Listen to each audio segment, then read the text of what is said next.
Welcome to our channel कामयाब शागिर्द।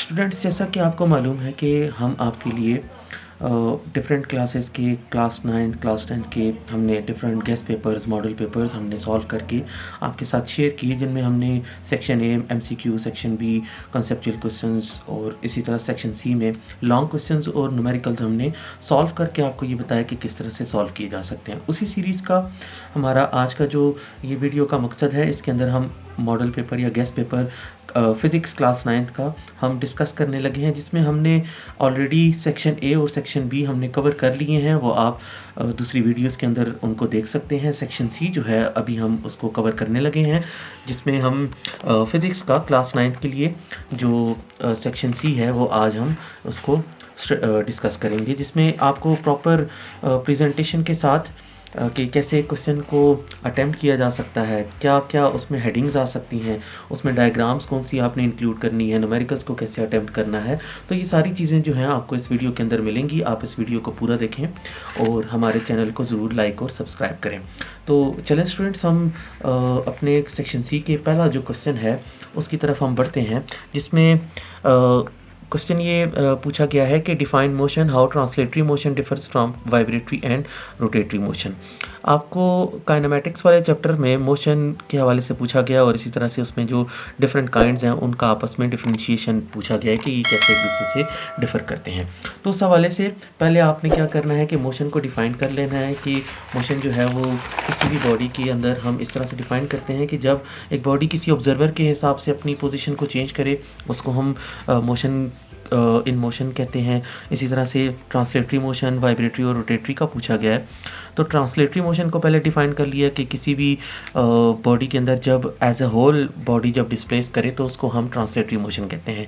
या ट्रांसलेटरी मोशन में ये बात भी हमने आम बतानी है कि जब एक बॉडी स्ट्रेट लाइन या कर्व्ड या रेक्टिलिनियर पाथ के लॉन्ग मूव करे तो उसको ट्रांसलेटरी मोशन कहा जाता है। इसमें एग्जांपल आपने इंक्लूड कर देनी है, motion of horse, ball, car, falling bodies. Translatory motion में मज़ीद इसकी टाइप्स आपने बता देनी है। रेक्टिलिनियर मोशन, जिसमें आपने ये कहना है कि स्ट्रेट लाइन में जो मोशन होता है उसको रेक्टिलिनियर मोशन कहते हैं, जिसमें फ्रीली फॉलिंग बॉडीज़ का जो मोशन होता है उसको रेक्टिलिनियर मोशन कहा जाता है। इसके अलावा कर्वीलिनियर मोशन इसकी सेकंड टाइप आ जाएगी ट्रांसलेटरी मोशन की, जिसमें आपने ये बताना है कि सर्कल या कर्व पाथ के लॉन्ग जो मोशन होगा, जैसा कि आप एक बॉल को 6 के लिए हिट करते हैं तो उसकी जो मोशन है। रैंडम मोशन जो है वो इरेगुलर मोशन को कहा जाता है, जैसा कि गैस मालिक्यूल्स का या बटरफ्लाई की जो फ्लाइट है उसको रैंडम मोशन कहा जाएगा। सेकंड जो है वो रोटेटरी मोशन है, जिसमें आप ये कहते हैं कि बॉडी जब सर्कल के लॉन्ग मूव करे, जैसा कि व्हील की मोशन, हैंड्स ऑफ क्लॉक की motion, wings of turning fan की मोशन। इसमें आपने कैसे इसको डिस्ट्रीब्यूट करना है, रोटेटरी मोशन डिफाइन कर दिया, उसकी एग्जांपल बता दी। फिर इसी तरह से वाइब्रेटरी मोशन का आपने बता देना है, repeated back and forth motion. इसी तरह इसकी एग्जांपल आ जाएगी oscillation of mass attach to an elastic spring. तो ये स्टूडेंट्स पहला आपका जो क्वेश्चन का पहला पार्ट है उसमें मोशन, ट्रांसलेटरी मोशन, वाइब्रेटरी और रोटेटरी मोशन आ जाते हैं। इसी तरह से बी पार्ट के अंदर हमें न्यूमेरिकल, जो कि नॉर्मली इसी तरह से ही हमारे पास पेपर की पैटर्न आता है। तो सेकंड में जो हमारे पास न्यूमेरिकल है बी पार्ट में, वो ये पूछा गया है कि a body is thrown vertically upward with a velocity 200 metre per second, how high will it rise when g is 10 metre per second square. अब अपवर्ड थ्रो जब आपको दी गई है तो उसको आप इनिशियल वेलोसिटी कंसिडर करेंगे। Gravitational acceleration 10 metre per second square है, जिसको हम बाद में डिफाइन कर देंगे कि ये नेगेटिव लिया जाएगा क्योंकि ये अपवर्ड अगेंस्ट द ग्रेविटी ये मोशन है। हाइट आपने फाइंड करनी है, तो इसके लिए थर्ड इक्वेशन ऑफ मोशन आपने यूज़ की, 2gh = vf² - vi²। vf को आपने इसमें 0 कंसिडर कर लेना है क्योंकि मैक्सिमम हाइट के लिए फाइनल वेलोसिटी 0 हो जाएगी। g को माइनस कंसिडर कर देना। हमने क्या किया, इस इक्वेशन में वैल्यूज़ को पुट कर दिया। h को फाइंड करना था, -20 दूसरी तरफ जाकर माइनस माइनस से कैंसिल हो जाएगा और वैल्यूज़ को डिवाइड करने के बाद हाइट हमारे पास आ जाती है 2000 मीटर। इसी तरह स्टूडेंट्स हमारा जो नेक्स्ट क्वेश्चन है, क्वेश्चन नंबर 4 पार्ट ए, उसके अंदर ये पूछ रहा है कि डिराइव vf = vi + at पर ग्राफिकल मेथड। आपने ग्राफिकल मेथड से डिराइव करना है vf = vi + at। अब उसके लिए स्टूडेंट्स ये है कि पहले आपने ये स्पीड टाइम ग्राफ का बता देना है कि let us consider a speed time graph. Speed और टाइम का ग्राफ आपने ले लिया। इसमें आपने साथ ही बता दिया कि एक बॉडी ओ से ए इनिशियल वेलोसिटी वी आई के साथ मूव कर रही है, फिर ए से बी उसमें यूनिफॉर्म वेलोसिटी के साथ वो मूव कर रही है। इसी तरह से बी से सी जो है उसकी वेलोसिटी फाइनल वी एफ हमारे पास हो जाती है। हमने इस पूरे ग्राफ को एक ट्रायंगल और एक रेक्टेंगल में डिवाइड कर दिया, जिसमें डी सी को ओ ए के इक्विवेलेंट रखते हुए वी आई ले लिया, ओ सी को टी अगर लिया तो ए डी भी हमारे पास टी आ जाएगा। हमने क्या किया कि हमने इस ग्राफ का पोर्शन बी सी कंसिडर कर दिया जो कि वी एफ के इक्वल है, और इसी तरह से बी सी को B D plus D C लिया जा सकता है। यही बात मानते हुए हम ये कहते हैं कि हमारे पास बी सी साइड जो थी वो B D plus D C के इक्वल आ जाएगी। हमने क्या किया, बी सी और बी डी की वैल्यूज़ तो डिफ़ाइन कर ली थी, लेकिन बी सी और डी सी की वैल्यूज़ तो डिफ़ाइन कर ली थी, लेकिन बी डी नहीं पता था, तो हमने स्लोप ऑफ ग्राफ लिया। स्लोप हमें स्पीड टाइम ग्राफ का एक्सेलरेशन देता है, तो क्रॉस मल्टीप्लिकेशन से बी डी जो है वो ए टी की इक्विवेलेंट आ जाएगी। वैल्यूज़ को हमने पुट किया इस इक्वेशन में, तो वी एफ हमारे पास आ जाएगा A T plus V I, या इसको हम ऐसे भी लिख सकते हैं V F is to V I plus A T. ये हमारी रिक्वायर्ड इक्वेशन थी, जिसको हम फर्स्ट इक्वेशन ऑफ मोशन भी कहते हैं। अब इसी क्वेश्चन 4 का पार्ट बी हमारे पास है, जिसमें भी हमारे पास न्यूमेरिकली दिया हुआ है कि cricket ball of mass 800 gram has the momentum of 10 kilogram metre per second, calculate the velocity of a ball. अब आपको मास जो होती है वो ग्राम्स में गिवन है, आपने इसको ग्राम को किलोग्राम में पहले कन्वर्ट कर दिया कि ये 10⁻³ किलोग्राम हो जाएगा। मास जो है वो 800 ग्राम की जगह 10⁻³ आपने पुट कर दिया। इसी तरह जब हम बाकी जो गिवन वैल्यूज़ हैं जिसमें मोमेंटम आ जाता है, मोमेंटम आपको 10 किलोग्राम मीटर पर सेकंड दिया हुआ है, वेलोसिटी आपने फाइंड करनी है, मोमेंटम का फार्मूला अप्लाई किया P = mv। आपने v फाइंड करना था, 10 आपको मोमेंटम की वैल्यू है 800 ग्राम 10⁻³ आपने लिख के, तो v की वैल्यू को आपने इस तरह से ले लिया कि 10⁻³ को मैं ऊपर लेकर गया 1000 हो जाएगा, और उसको 10 से मल्टीप्लाई किया, 10,000 डिवाइडेड बाई 800, तो 0 कैंसिल हो जाएंगे, 10 डिवाइडेड बाई 8 जो है वो 12.5 मीटर पर सेकेंड आ जाएगा। इसी तरह क्वेश्चन अच्छा न्यूमेरिकल में ये आपने ख्याल रखना है कि आपने एक डाटा बना दिया, गिवन वैल्यूज़ जो हैं वो आपने लिखनी, इसी तरह से क्या फाइंड करना है ये जब आप बता देते हैं तो आपको इसका एक मार्क्स दिया जाता है। इसी तरह से सोल्यूशन में आपने फार्मूला बता दिया, 2 नंबर होगी, फिर कैलकुलेशन के और वैल्यूज़ पुट करने के हैं, और चौथा ये तीसरा नंबर यहाँ से आ जाएगा, चौथा नंबर जो है वो आपके आंसर का, और इसमें यूनिट का, यूनिट आपने लिखना नहीं भूलनी, और आपने करेक्ट यूनिट लाजमी साथ में रिप्रेजेंट करनी है। इसी तरह स्टूडेंट्स हमारे पास क्वेश्चन नंबर 5 है। क्वेश्चन नंबर 5 भी ये कहता है कि discuss the stability of a body. अब स्टेबिलिटी वाला जो यूनिट है, जैसा कि टर्निंग इफेक्ट ऑफ फोर्स या टॉर्क वाला आपने जो यूनिट पढ़ा है उसमें डायनामिक्स वाले यूनिट में ये आपके पास आता है। तो स्टेबिलिटी को पहले आपने डिफाइन कर दिया कि ये measure of how hard it is displace to a body from its equilibrium position, इसको स्टेबिलिटी कहा जाता है।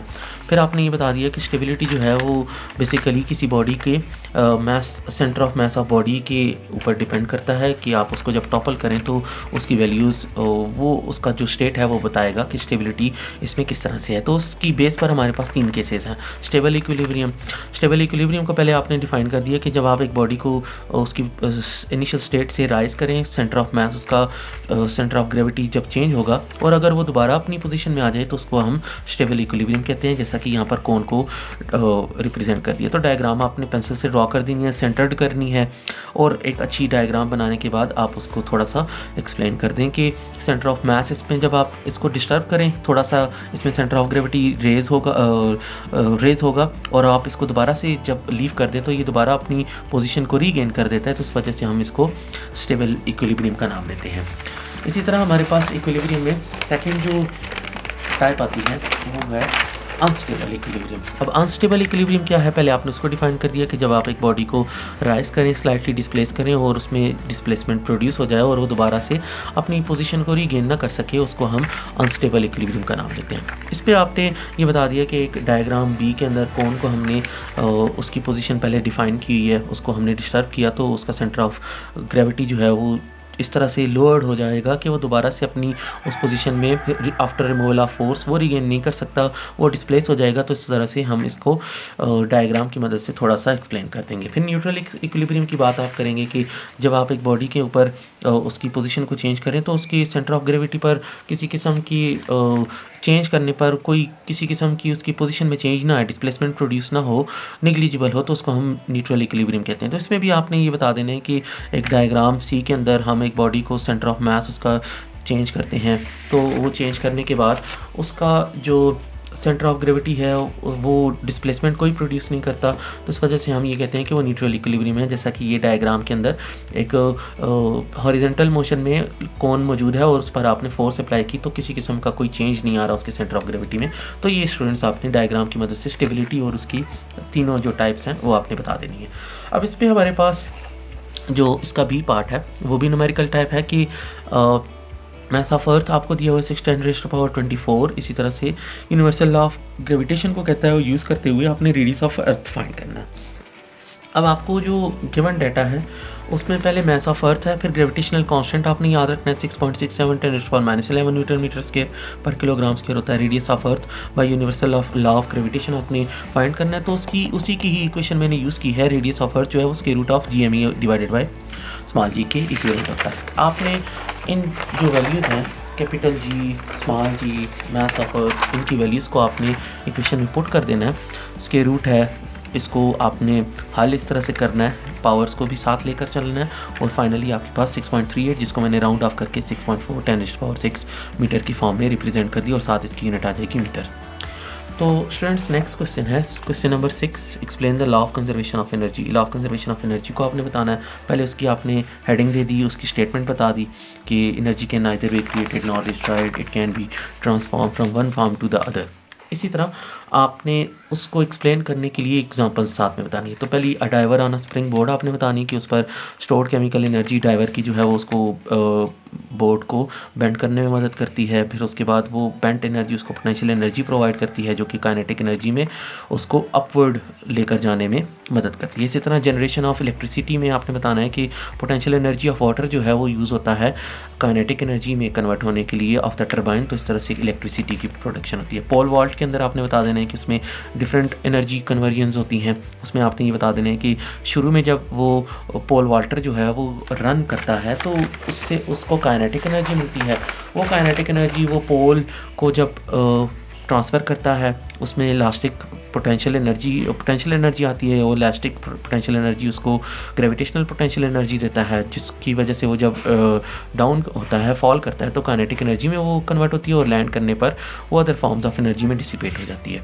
तो ये आपका law of conservation of energy, उसकी स्टेटमेंट, उसकी डिफरेंट जो एग्जांपल्स है उसकी मदद से आपने इसको एक्सप्लेन कर देना है। तो इसमें आपका बी पार्ट जो है वो ये कह रहा है कि calculate pressure at depth of 200 metre of water. आपको डेप्थ दी हुई है जिसको मैंने डी से डिनोट कर दिया और उसको मैंने हाइट भी कंसिडर कर दिया। 200 मीटर आपको दिया हुआ है। ग्रेविटेशनल एक्सेलरेशन जो है वो 9.8 आपने लेना है क्योंकि आगे फार्मूले में यूज़ होगा। और डेंसिटी ऑफ वाटर जो है वो 1024 किलोग्राम मीटर क्यूब पर मीटर क्यूब, ये फिक्स वैल्यूज़ होती हैं, ये आपने यूज़ की। प्रेशर आपने फाइंड करना है, प्रेशर को ρgh से हम फाइंड आउट कर सकते हैं for in case of liquid. Values put कर दी डेंसिटी की, ग्रेविटेशनल एक्सेलरेशन की, हाइट की, सारी वैल्यूज़ को कैलकुलेट किया। 2007040 पास्कल्स आता है। इसको मैंने कन्वर्ट किया इस तरह से कि स्टैंडर्ड फॉर्म में मैंने इसको लिख लिया, डेसिमल को 2 के बाद लगा दिया। तो 6 डिजिट्स जो हैं वो मूव हुआ है। 10⁻6 को मैंने मेगा का नाम दे दिया और इसको प्रीफिक्स की फॉर्म में मैंने रिप्रेजेंट कर दिया जो कि 2.007 मेगा पास्कल आता है। तो इस तरह से स्टूडेंट्स हमारे पास ये डिफरेंट क्वेश्चंस थे जिसकी लॉन्ग सेक्शन सी में लॉन्ग क्वेश्चंस हमारे पास, उसको हमने कैसे अटेम्प्ट करना है, उसमें क्या क्या हेडिंग्स आएंगी, किस तरह डायग्राम्स आएंगी, न्यूमेरिकल को कैसे अटेम्प्ट किया जाएगा। तो ये आपने देखा। उम्मीद है कि आपको इस वीडियो से बहुत कुछ सीखने को मिला होगा। आप हमारे चैनल के साथ ज़रूर रहें, इस चैनल को सब्सक्राइब करें, लाइक करें और शेयर करें। Thank you.